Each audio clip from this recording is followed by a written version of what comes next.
ప్రకటించిన తొలి జాబితాలో ముమ్మిడివరం నుంచి అభ్యర్థిని ముందుగానే ప్రకటించారు. ఈ నియోజకవర్గం నుంచి తెలుగుదేశం జనసేన ఉమ్మడి అభ్యర్థిగా పోటీ చేస్తున్న బుచ్చిబాబు దాట్ల సుబ్బరాజు గారు ఇక్కడ ఉన్నారు. సుబ్బరాజు గారు నమస్తే. నమస్కారం. ఇలాగ 2014 ఎన్నికల్లో ఘన విజయం సాధించారు. 2019 ఎన్నికల్లో ఓటమి చూశారు.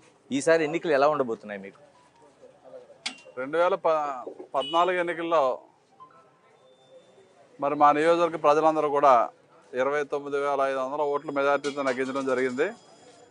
ఆ 5 సంవత్సరాలు కూడా చంద్రబాబు నాయుడు గారు తెలుగుదేశం ప్రభుత్వంలో రాష్ట్రం విడిపోయి 16,000 కోట్ల ఓటు బడ్జెట్ ఉన్న ఒక పక్క రాష్ట్రాభివృద్ధి, ఒక పక్క గ్రామాభివృద్ధిగా రెండు కళ్ళులా చూసుకుంటూ మా నియోజకవర్గంలో 1,800 కోట్లు తెచ్చి అభివృద్ధి సంక్షేమాన్ని బ్రహ్మాండంగా చేశాం. అదంతా కూడా ప్రజల్లో ఉంది. మరి ఈరోజు జగన్మోహన్ రెడ్డి ప్రభుత్వం నడుస్తుంది. ఈ 5 సంవత్సరాల నుంచి కూడా ఎక్కడ కూడా మా నియోజకవర్గంలో అభివృద్ధి లేని పరిస్థితి మా నియోజకవర్గ ప్రజలందరూ కూడా గమనించారు. కేవలం అన్ని దోపిడీలు, కమిషన్లు తప్ప ఎక్కడ కూడా ఈ అభివృద్ధి అనేది లేదు. ఎక్కడ ఒక రోడ్డు వేసింది లేదు. మేము శాంక్షన్ చేసినవి అన్నీ కూడా ఇప్పుడు దాకా ఈ నగర పంచాయతీకి 110 కోట్లు మంచినీటి ప్రాజెక్ట్ తెస్తే ఈ 5 సంవత్సరాలు కూడా ఎక్కడ పూర్తి చేసిన పని లేదు. మరి జగన్మోహన్ రెడ్డి గారు వచ్చిన 2019లో అనేక శంకుస్థాపనలు చేశారు. 5 సంవత్సరాలు కావస్తున్నా ఒక్క పని కూడా పూర్తి అవ్వలేదు. మా నియోజక ప్రజలందరూ కూడా చూశారు. దాని మీద ఏంటంటే 2014-19 వరకు నిన్న చూశారు, 19 నుంచి 24 వరకు సతీష్ని చూశారు.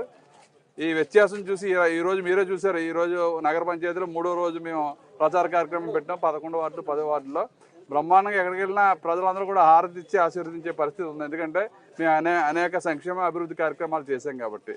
మరి ఈరోజు ఈ అరాచకమైన ప్రభుత్వం గురించి ప్రజలందరికీ కూడా అర్థమైంది. జగన్మోహన్ రెడ్డి మాయ మాటలు చెప్పి మరి 121 సీట్లు గెలిచి మన భావితరాల భవిష్యత్తును ఆశించారు. అక్కడ ఉన్న అమరావతి ద్వారా ఆర్థిక వనరులు చేకూర్చి ప్రజానికానికి న్యాయం చేయాలని చంద్రబాబు నాయుడు గారు ఒక పిలుపుతో 33,000 ఎకరాల భూమి ఇస్తే సుమారు 5 లక్షల కోట్ల ఆస్తిని జగన్మోహన్ రెడ్డి సర్వనాశనం చేసి 3 రాజధానులు కడతా అని చెప్పి ఒక్క రాజధాని కూడా కట్టిన పరిస్థితి ప్రజలందరూ కూడా గమనించారు.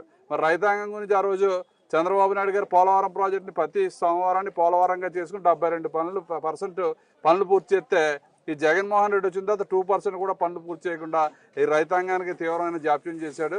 అదే కాకుండా రైతాంగం కూడా తీవ్రమైన ఇబ్బందులు మా నియోజకవర్గంలో క్రాప్ హాలిడే ప్రకటించారు 2 పంటలు.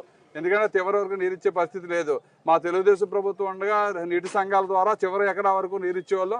రైతులందరికీ కూడా 2 పంటలు పండించుకుని బ్రహ్మాండంగా ఆ రోజు మార్కెట్లో మేము ధాన్యం కూడా కొని అందరినీ కూడా ఆదుకునేవాళ్ళం. ఈ రోజు ధాన్యం అమ్మితే 3 నెలలు 4 నెలల దాకా రైతుకు డబ్బు ఇచ్చే పరిస్థితి లేదు. ఇవన్నీ కూడా కంపేర్ చేసుకుంటున్నారు. మరి ఇప్పుడే మనం బీసీ డిక్లరేషన్ గురించి కూడా బీసీ చైతన్య రథం వస్తే దానికి పాలాభిషేకం చేసాం. బీసీలు అందరూ కూడా పెద్ద ఎత్తున మద్దతు పలికారు.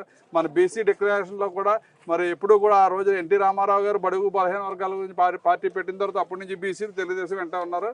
వారికి బీసీలు అంటే తెలుగుదేశం అంటే బీసీలుగా ఉంది కాబట్టి వారికి 50 సంవత్సరాలకే పెన్షన్ ఇస్తాం. అదేవిధంగా 1,50,000 కోట్ల 5 సంవత్సరాల్లో బీసీ సప్లాన్ ద్వారా నిధులు ఖర్చు పెడతాం. ఈ చేతి వృత్తులు చేసుకునే వాళ్ళందరికీ కూడా ఒక 5,000 కోట్లు 10 సంవత్సరాలు ఇచ్చి వాళ్ళ పనిముట్లన్నీ కూడా ఇస్తాం. అనేక కార్యక్రమాలు బీసీ రక్షణ చట్టం తేవటం అనేక